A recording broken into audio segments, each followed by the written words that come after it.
কি আমাকে দেখে মানুষ মনে হচ্ছে? হ্যাঁ, বাহ্যিক শুরুতে শুধু আমি নই, আপনি, আমি, আমরা সবাই মানুষ।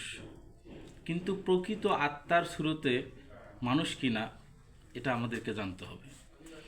আসলে প্রত্যেকটা মানুষের মধ্যেই 6টা রিপু থাকে। সেই রিপুগুলো হচ্ছে কাম, ক্রোধ, লোভ, মোহ, মদ এবং মাৎসর্য।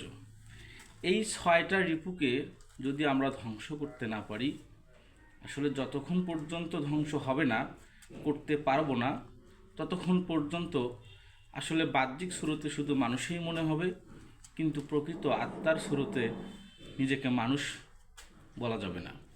একজন প্রকৃত মানুষ হইতে গেলে এই 6টি কুরিপুকে ধ্বংস করতে হবে। আমি নিজেও এই 6টা কুরিপুকে ধ্বংস করার চেষ্টায় আছি। আপনারাও চেষ্টা করুন। আসুন সবাই মিলে প্রকৃত মানুষে রূপান্তরিত হই। ধন্যবাদ সবাইকে।